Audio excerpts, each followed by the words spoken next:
Hello students, welcome to Management Learning World. I hope all you are doing well. So we are continuing our previous year questions for our UGC NET paper 1 and our today's topic is people development and environment. Earlier we have also discussed the previous year questions of teaching and research aptitude, so you can also watch those videos. So without wasting any time, let's start. So first question आपकी screen पे है and the first question says one of the main outcome of Rio Plus 20 conference was to develop a set of, तो क्या purpose था रियो plus 20 conference का? It was sustainable development goals, millennium development goals, national development strategy और national land restoration strategy. तो friends, रियो plus 20 जो conference थी ये कब हुई थी? ये 2012 में हुई थी. तो रियो में जो हमारे अर्थ समिट हुआ था 1992 में, तो अर्थ समिट जब 1992 में हुआ था उसके 20 ईयर्स के बाद रियो में एक और से कॉन्फ्रेंस हुई जो हुई for the sustainable development goals. उस कॉन्फ्रेंस का पर्पस था कि हम सस्टेनेबल डेवलपमेंट गोल्स को बनाएंगे जो फ्यूचर में हम अचीव करेंगे, और इन गोल्स को इस तरह से बनाया गया ताकि हम अपनी जो फ्यूचर जनरेशन है उनके जो नीड्स हैं उनको भी ध्यान में रख सकें. तो रियो प्लस 20 कॉन्फ्रेंस इसलिए कहा जाता है बिकॉज ये जो कॉन्फ्रेंस थी 1992 में जो अर्थ समिट हुआ था उसके 20 ईयर्स के बाद 2012 में हुई थी, इसलिए इसको रियो प्लस 20 कॉन्फ्रेंस कहा जाता है. So that's why we call it Rio plus 20 conference. And इसमें जो है वो सस्टेनेबल डेवलपमेंट गोल्स बने थे. कितने हैं? टोटल 17 हमारे सस्टेनेबल डेवलपमेंट गोल्स हैं जिनको हमने एक सेपरेट वीडियो में भी डिस्कस करा है. Second question, the second question is the time frame for the implementation of the millennium development goals was. What was the time frame to implement the millennium development goals? Now question is from the millennium development goals. I have already told you that the Millennium Development Goals and sustainable development goals are really very important from the topic from the unit people development and environment, and I have also discussed this in the separate videos. So time frame क्या था millennium development goals का? The time frame was 2000 to 2015. 15 years of time frame यहाँ पे ये था.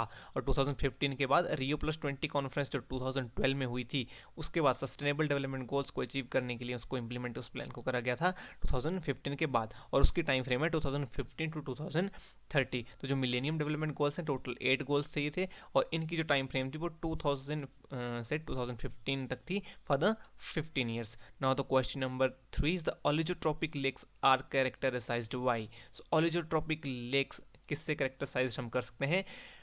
ऑलिगोट्रॉपिक जो lakes होती हैं इनमें क्या हाई लेवल न्यूट्रिएंट्स होते हैं, absence of nutrients, low level of nutrients और high level of organic matter.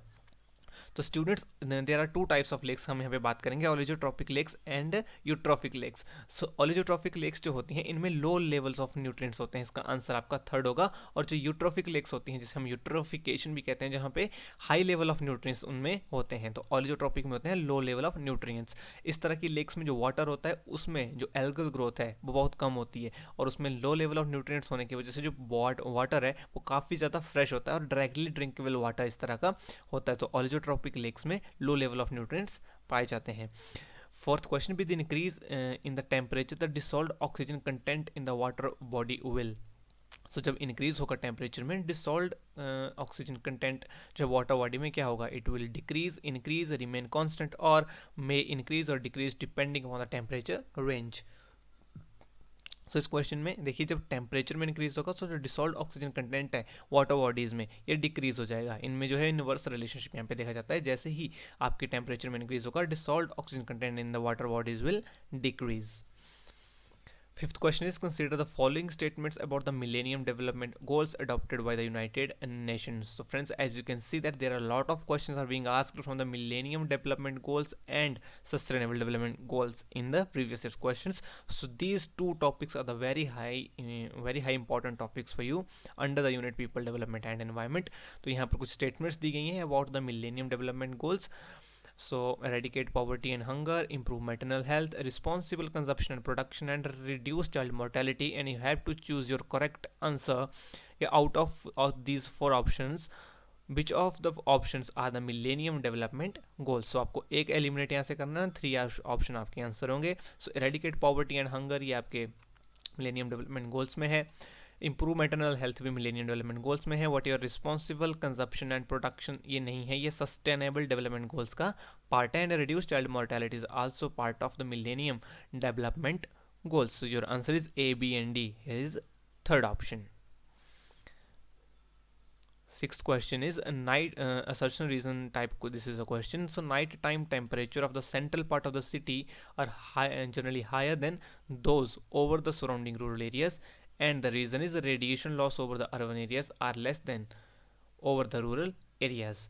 So in this question में हमें बोला गया है कि नाइट टाइम का जो टेम्परेचर था, जो central part of the city होती है उसमें ज़्यादा होता है as compare to the rural areas, और इसका रीज़न हमें दिया हुआ है कि रेडिएशन लॉस जो है अर्बन एरियाज में वो कम होता है रूरल एरियाज़ के मुकाबले में. सो दोनों स्टेटमेंट्स आपके यहाँ पर बिल्कुल सही हैं और एक दूसरे को एक्सप्लेन भी कर रही हैं. नाइट टाइम टेम्परेचर आपको ज़्यादा मिलेगा central part of the cities में रूरल एरियाज़ के मुकाबले में, और इसका रीज़न यही है कि रेडिएशन जो लॉस है अर्बन एरियाज़ में वो कम रहता है that over the rural areas. So both the assertion and reasons are correct, and this is the correct explanation of your assertion.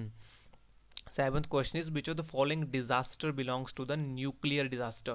So आपको न्यूक्लियर डिजास्टर यहाँ पे बताना है. तो देखिए थोड़ा सा हिस्टोरिकल क्वेश्चन भी है क्योंकि आपको पहले न्यूक्लियर डिजास्टर्स जो हैं उनका पता यहाँ पे होना चाहिए. तो आपके पास यहाँ पर 4 ऑप्शंस दिए हुए हैं.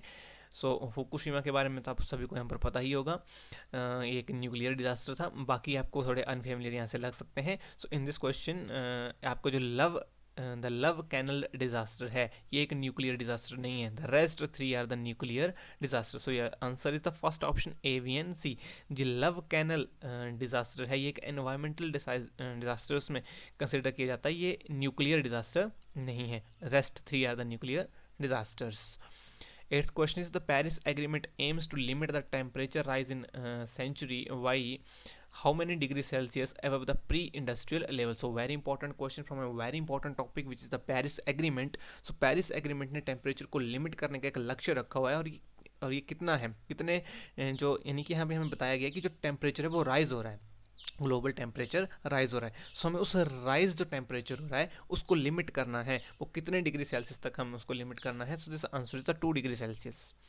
Remember this friends, this is a very important. 2 degree Celsius तक हमें ये कम करना है. तो इस सेंचुरी में ये लक्ष्य रखा गया है कि जो टेम्परेचर राइज हो रहा है due to the man made activities, due to the anthropogenic activities, तो वो राइज तो होगा.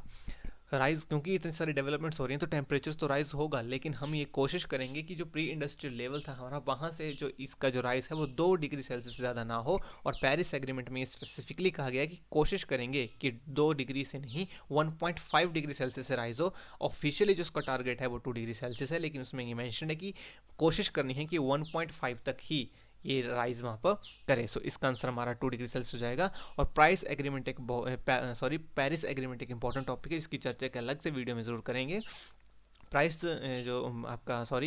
पेरिस एग्रीमेंट है इसमें जो है वो इंटेंडेड नेशनली डिटरमाइंड टारगेट्स भी हैं. यहाँ पर हर कंट्री को ये कहा गया है कि आप एक टारगेट्स बताइए कि आप एनवायरनमेंट के लिए क्या करेंगे. तो इंडिया के भी उसमें कुछ टारगेट्स हैं जिनको हम बाद में डिटेल में डिस्कस करेंगे. अभी के लिए आप इतना जानिए कि जो पेरिस एग्रीमेंट है इसमें जो टेम्परेचर राइज हो रहा है उस टेम्परेचर राइज को हमें 2 डिग्री सेल्सियस तक लिमिट यहाँ पे करना है इस पर्टिकुलर सेंचुरी में. And the 9th question is ये इंटरनेशनल सोलर अलायंस के ऊपर क्वेश्चन है, ये भी बहुत ही इंपॉर्टेंट आपका यहाँ पे टॉपिक है. सो स्टेटमेंट फर्स्ट है most of the member countries in the international solar alliance are located between the tropic of cancer and tropic of Capricorn. And statement 2 is Japan is the member country of international solar alliance. So international solar alliance ये India और France का एक joint initiative था, इन दोनों ने यहाँ पे start करा था, और इंडिया में ही इसका हेडक्वार्टर है गुरुग्राम में. और इंडिया का एक बहुत ही अच्छा इनिशिएटिव इंटरनेशनल सोलर अलायंस है वर्ल्ड के लेवल के ऊपर. तो यहाँ पर सोलर से एनर्जी को प्रोड्यूस करने के जो है वो काफ़ी सारी बातें यहाँ पे इसमें करी गई है. ये भी अपने आप में एक बहुत बड़ा टॉपिक है. सो इंटरनेशनल सोलर अलायंस है, इसका जो हेडक्वार्टर है गुरुग्राम में है, याद रखिएगा. और इनकी जो मेंबर कंट्रीज़ हैं ये ट्रॉपिक ऑफ कैंसर और ट्रॉपिक ऑफ कैप्रिकॉन के बीच में ही आती हैं, जिन्हें कर्क रेखा और मकर रेखा हम कहते हैं. तो इन दो ट्रॉपिक ऑफ कैंसर और ट्रॉपिक ऑफ कैप्रिकॉन के बीच में जो कंट्रीज आती हैं, इनके बीच में जो ये ऐसे कंट्रीज हैं जहाँ पर जो एक साल में बहुत ज़्यादा जो है वो सूर्य रहता है. तो जब सन बहुत टाइम ज़्यादा तक रहता है तो वहाँ पर सूर्य से हम एनर्जी को प्रोड्यूस कर सकते हैं in tropic of cancer and tropic of Capricorn countries में. और जापान भी इसका एक मेंबर है, तो इसलिए इनका आपको पता होना चाहिए कौन सी कंट्रीज़ इनमें आती हैं और इंटरनेशनल सोलर अलायंस की. और मेन जो कंट्रीज़ उनका पता होना चाहिए आपको कि क्या ये कंट्रीज जो है वो मेंबर हैं इंटरनेशनल सोलर अलायंस का या फिर नहीं. सो इस क्वेश्चन का आपका आंसर हो जाएगा 3rd option. Both 1 and 2 statements are correct. So I hope आपको ये वीडियो अच्छा लगा और इस वीडियो ने आपके एग्जाम की प्रिपरेशन में हेल्प ज़रूर करी होगी. तो अगर आपको वीडियो अच्छा लगा है तो चैनल को ज़रूर सब्सक्राइब करें ताकि आने वाले इस तरह के और भी वीडियोज़ आपको मिल सकें. Thank you so much for watching this video. Happy learning.